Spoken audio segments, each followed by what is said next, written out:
Assalamualaikum warahmatullahi wabarakatuh. Halo semuanya, kembali lagi bersama saya Rehan di project relearning kita.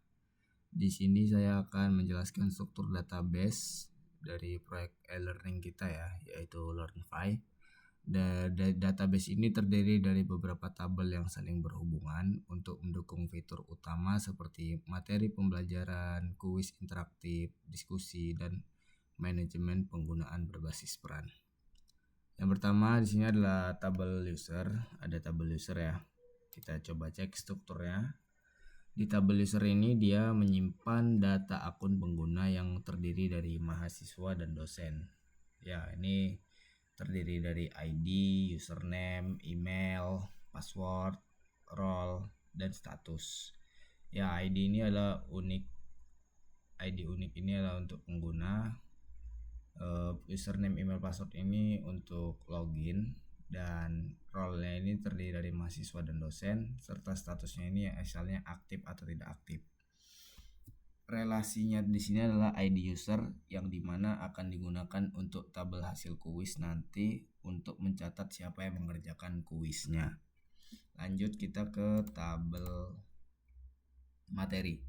Di tabel materi ini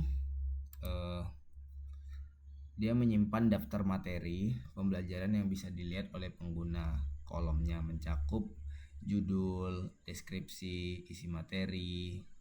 Nah, isi ini salah ya, nanti bisa kita hapus saja. Sekarang pun juga masih bisa sih kita hapus, tapi nanti bisa mengganggu. Mungkin di next video saja. Ya, ada gambar sebagai visual pendukungnya ini ya, visual pendukung card materinya nanti, dan tanggal upload. Nah, materi ini dapat tampilkan di halaman utama dan dibuka untuk membaca isi lengkapnya. Kita lanjut ke tabel selanjutnya, yaitu tabel kuis. Nah, di tabel kuis ini dia itu menyimpan data kuis yang terdiri dari judul, deskripsi, gambar, serta tanggal upload. Nah, ini adalah ID kuisnya ini ya. Ini primary key ya. Ini sangat berperan penting. Nanti setiap kuis ini akan memiliki beberapa soal yang disimpan di tabel soal. Coba kita lihat tabel soalnya. Di tabel soal, coba kita lihat. Nah, di tabel soal ini nanti dia akan menyimpan soal dari masing-masing kuis. Isinya itu meliputi pertanyaan, pilihan A sampai D jawabannya, jawaban yang benar, dan relasinya itu dia setiap soal ini terhubung ke kuis melalui ID kuis tadi. Ini dia. Juga digunakan dalam jawaban kuis untuk mencatat jawaban usernya.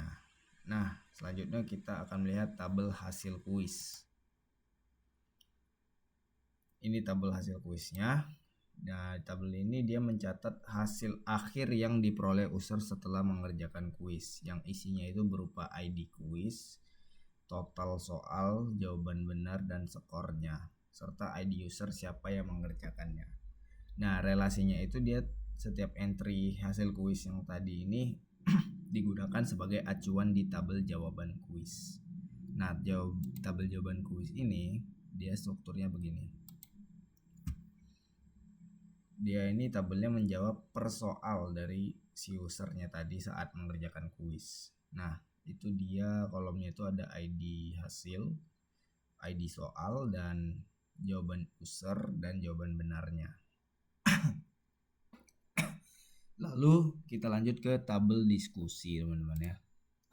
Tabel diskusi ini dia menyimpan topik forum diskusi antar pengguna. Kolomnya ini terdiri dari judul, gambar, isi, pengguna, dan jumlah komentarnya. Ya, dan di tabel ini dapat memposting komentar dan menampilkan counter komentarnya nanti. Lalu di tabel komentar, nah ini adalah relasi dari tabel diskusi tadi ya. Ini dia. Di tabel ini dia menyimpan semua komentar yang ditulis pada sebuah diskusi tadi. Ini dia terdiri dari ID diskusi tadi, nama komentatornya ya ini, dan komentarnya, isi pesannya. Di dalam tabel ini relasinya itu komentar ini terhubung langsung ke diskusi melalui kolom ID diskusi ini. Nah, kalau diskusinya ini dihapus tadi, komentar ini pun juga ikut terhapus karena dia on delete cascade. Lanjut kita ke tabel hapus. Nah, di tabel hapus ini ada tabel hapus diskusi, hapus kuis, dan hapus ini sebenarnya untuk hapus materi, cuman namanya kurang lengkap aja. Makanya kita buat hapus materi nanti dan hapus diskusi dan hapus kuis.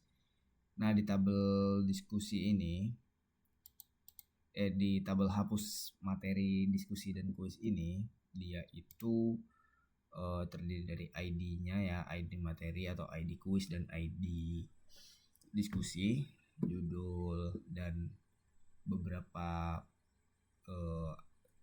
struktur lainnya ya. Di sini dia untuk mencegah data langsung hilang saat dihapus. Tabel ini berfungsi sebagai tempat penyimpanan sebagai materi diskusi kuis yang dihapus. Ya mirip-mirip fiturnya seperti recycle bin ya. Begini teman-teman. Ini hapus kuis. Ini strukturnya. Nih. Ya kalau kita hapus kuis otomatis soalnya juga ikut terhapus ya. Sama juga ini tabel diskusi. Nih. Sama teman-teman. Oke, lanjut kita ke hubungannya lah ya. Secara umum relasinya tuh seperti ini. User ini hasil kuis. Lalu hasil kuis ID usernya itu ke jawaban kuis. Nah, habis jawaban kuis dari ID hasilnya tadi ke soal. Udah soal, ID soal tadi ke ID kuis. Mana ID kuis? Nah, di sini ID kuis. Ya, diskusi juga. Diskusi itu dia dari diskusi ke ID diskusi ke komentar.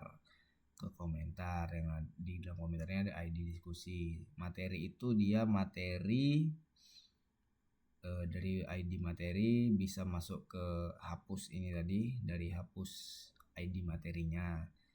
Nah, begitu juga hapus ini menyimpan sementara materi yang dihapus. Begitu saja teman-teman.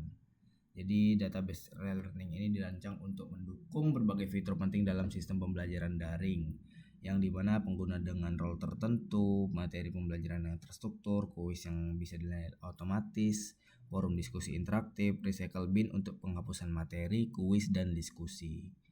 Semua tabel ini saling berelasi dan menjaga integritas data agar platform e-learning ini berjalan dengan baik dan efisien.